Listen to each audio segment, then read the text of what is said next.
Hello everyone, welcome to a new episode of Assassin's Creed Freedom Cry. So,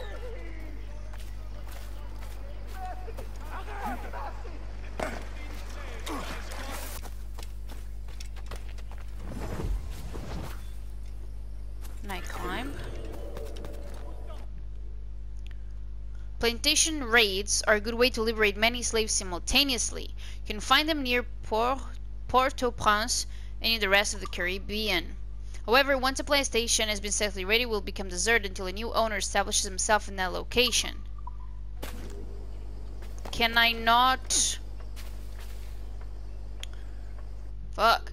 Can I not assign an assassin, you know, to make sure that doesn't happen? Life on the Saint Domingue plantations was harsh. Slaves were tortured, violated, starved, made to live in shacks, and exhausted all their energy. Everywhere on all plantations, domestic slaves catered to every need of their masters and overseers, and worked when they were told, despite what the Code Noir dictated.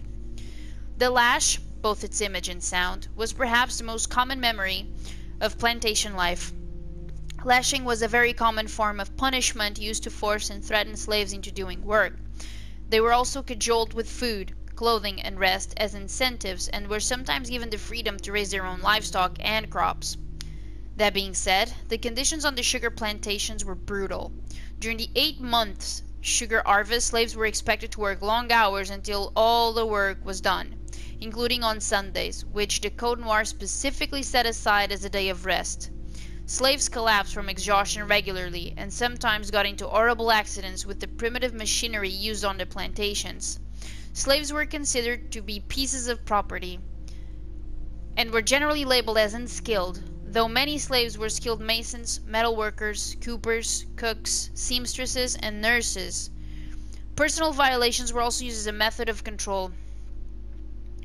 Slaves were often relocated to other plantations without warning and were separated from friends, family members, and children. Many slaves were also... I am not gonna read that. That can be triggering for people, and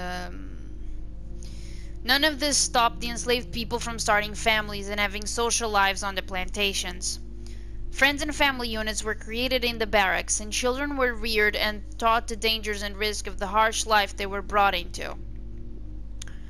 These barracks were the focal point for developing slave communities. Religion also played a major part. Faith offered the slaves a form of escapism from their harsh lives and masters. Sometimes religious scripture was used as a code among its followers, sparking more hope and sometimes rebellion. As dark as these times were, there was still a spark of hope among the people.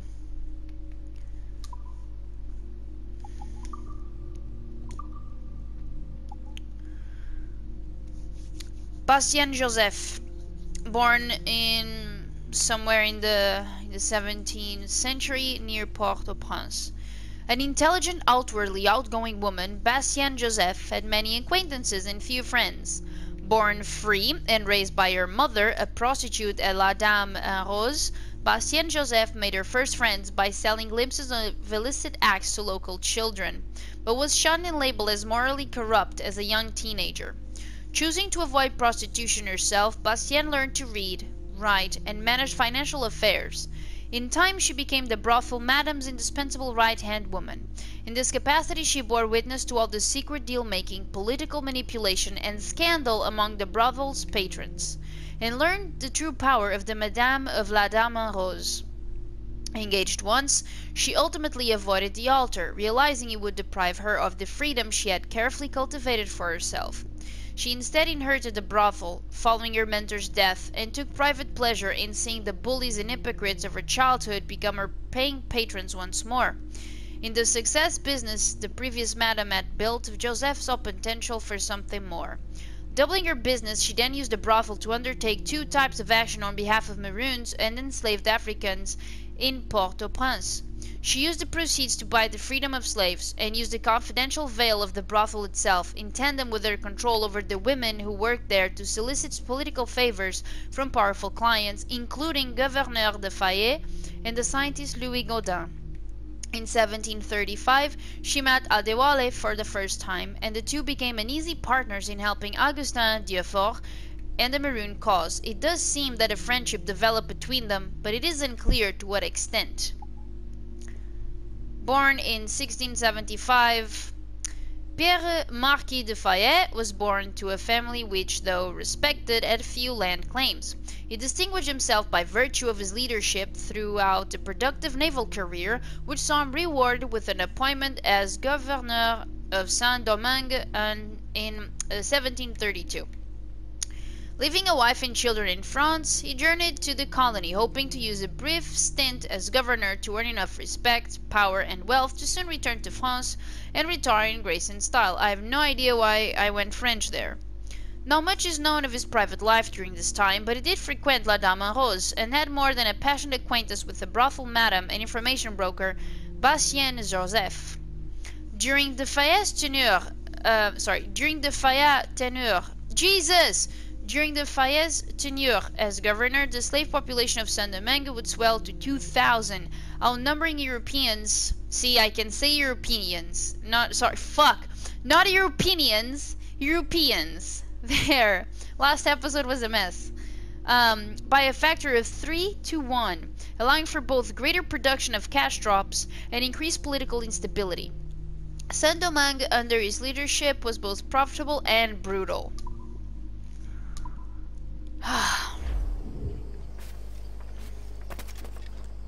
Okay, so we can't do that.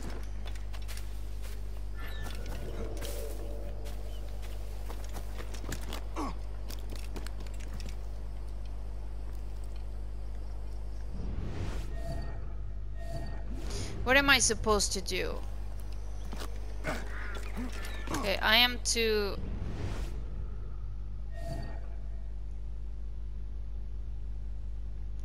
Okay, I am to locate a buddy.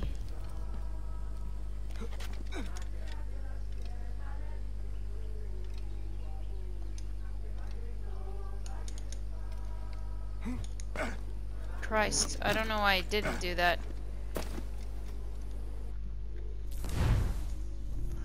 Slave barracks were a common form of slave housing used in the 17th century. They were cheap and required little upkeep, which was ideal for plantation owners. Barracks were often constructed to look like wooden huts. Beds and furniture were not always allowed, forcing slaves to make makeshift beds out of planks or sleep on the floor.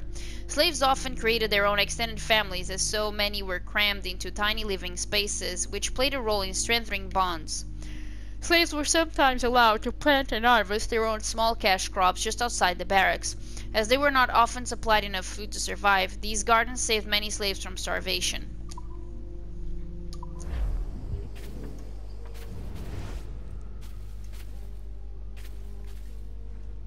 Found you.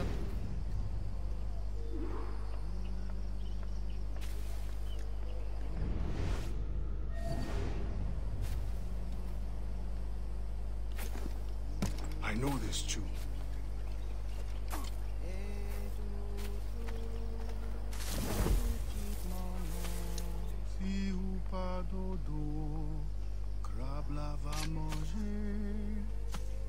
The wise man is down that path. Thank you, sister. What?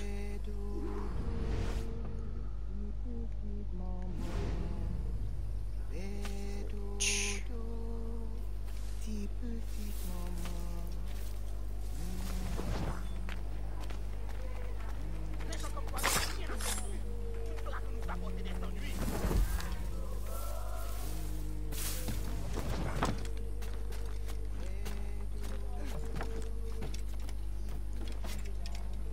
I think.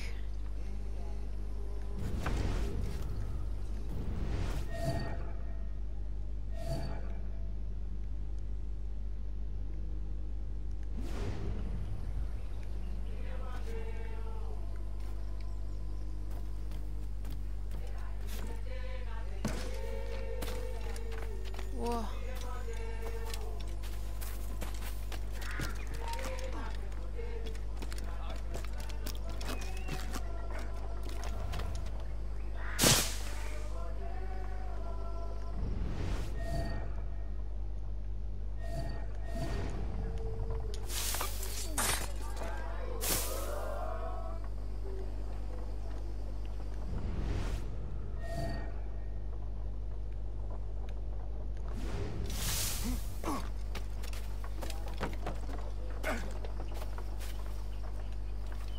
No, buddy, come on. What?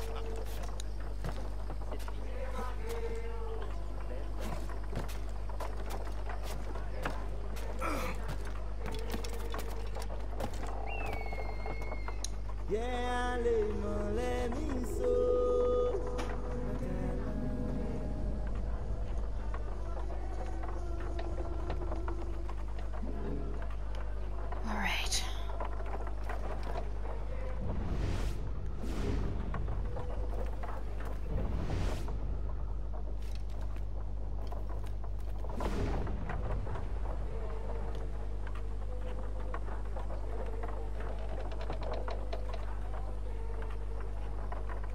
Go away.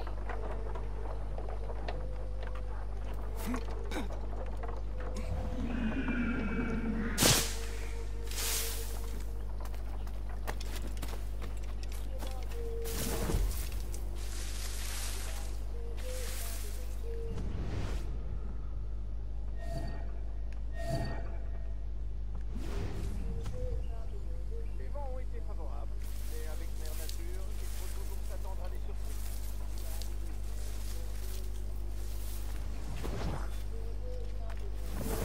La mort!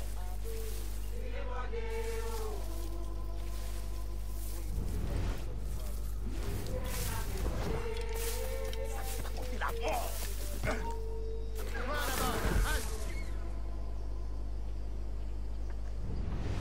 What the hell? Pas question. Reviens ici, toi! You shut up.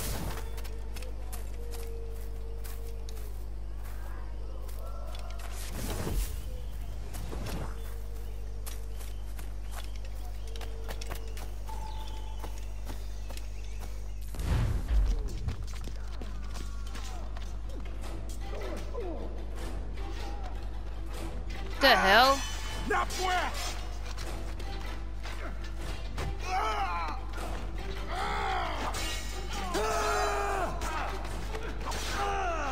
Oh god. Adewale, can you please?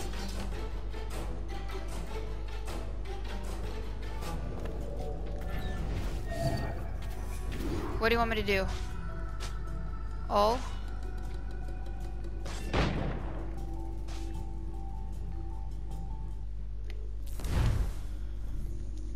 The Montagne Noire, or the Black Mountains, located in the central part of western Hispaniola, were often used by Maroon warriors as a place of refuge, the treacherous landscape working to their advantage.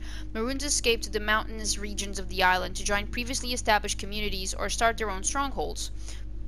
There, fugitive slaves could freely raise crops and livestock, hidden and sheltered by the mountain face. Maroons were able to survive by sending traders to nearby cities or by raiding plantation for cloth, weapons, and food. The mountain's rough exterior made it extremely difficult for any surprise attacks from the oppressors, and the high altitude was ideal for Maroon lookouts.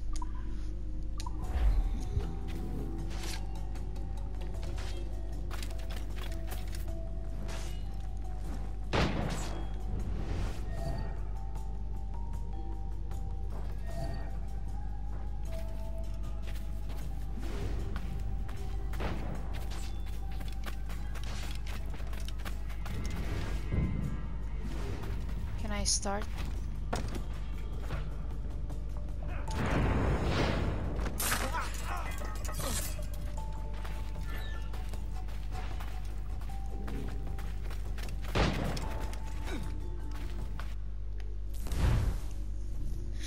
Augustin Dieufort, born in 1701. Augustin Dieufort was born into slavery in 1701, sold away from his mother, and passed from plantation to plantation as owners leapt at the chance to buy him cheaply, only to find him too thin and frail to be of much use. Changing hands so often gave Dieufort an advantage. He learned the layouts, routines, and habits of plantations and their overseers across Saint-Domingue. He used his knowledge to plan a careful escape, and thus became one of the few child slaves to survive to adulthood. A deeply faithful man, Dufour was baptized Catholic in accordance with the rules of the Code Noir, but drew his spirituality from voodoo and his strength from his unwavering drive for African independence in Saint-Domingue. In 1735 he was introduced to Adiwali following a raid on his headquarters, and the two formed a loose partnership, exchanging strengths and ideas over the years that followed.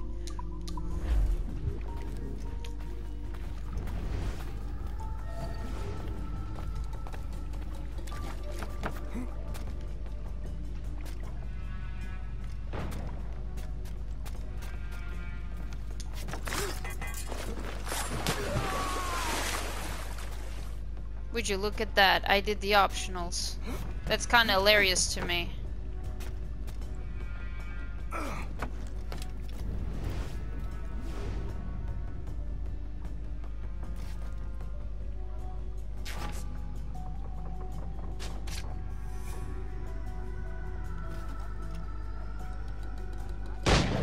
What the fuck?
Mesdames, l'une de vous ferait bien de me dire ce qui s'est passé.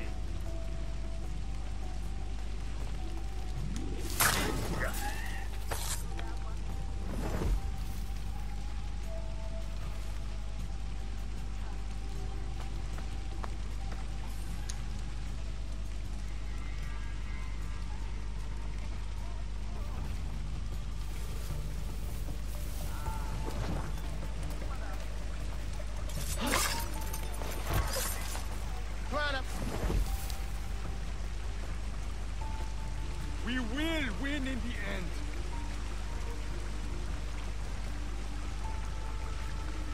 Et savoir.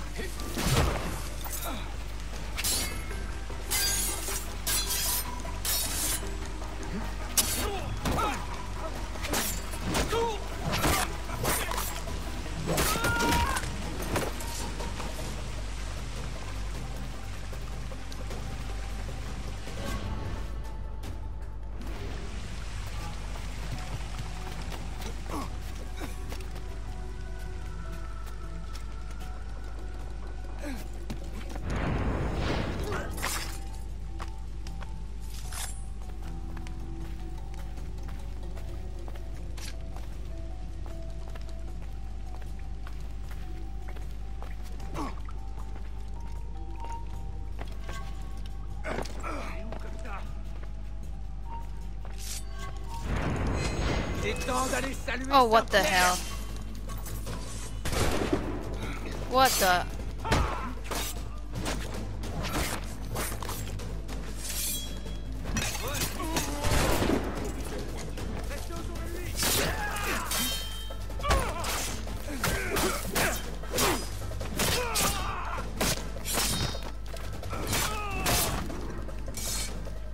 Where is he? Well, he wasn't as stealthy as I would like, but it's okay.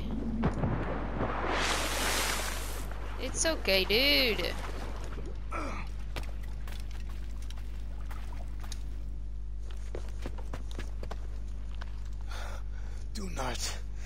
escape. The river.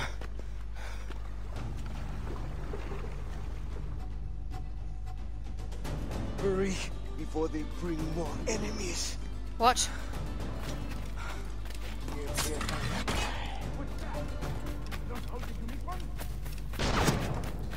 Go faster! Faster, idiot!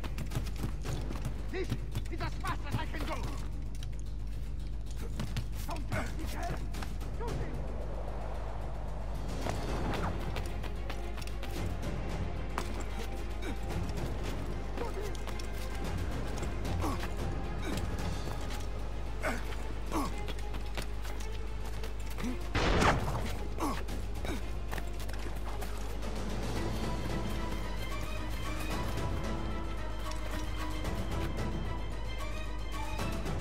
Did I get it?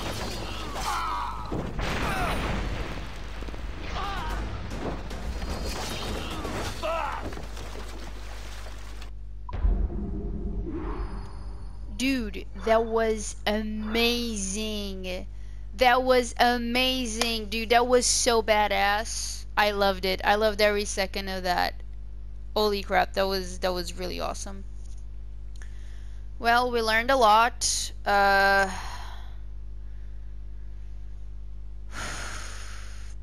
It's just that, fuck, it's a really tough.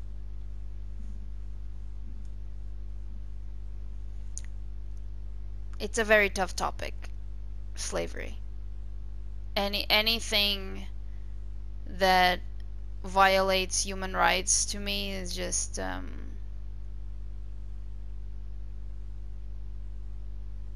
it's just a bit much. Like, here's the thing, it has to be talked about 100%. It needs to be a serious conversation, and I am glad that there are games out there that tackle serious problems, like very serious topics. Is just that the fact that this happens and a bunch of other human rights violations still happen on a daily basis throughout so many countries, and nothing happens to stop those violations from happening, is something absolutely sickening.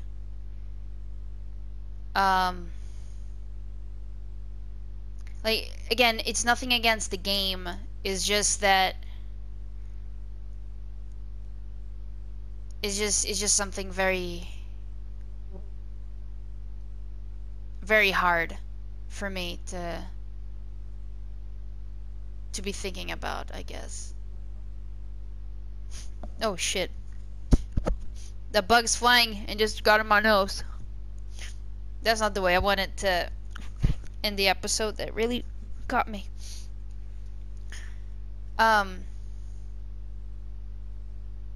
Anyways, yeah. I hope you enjoyed this episode.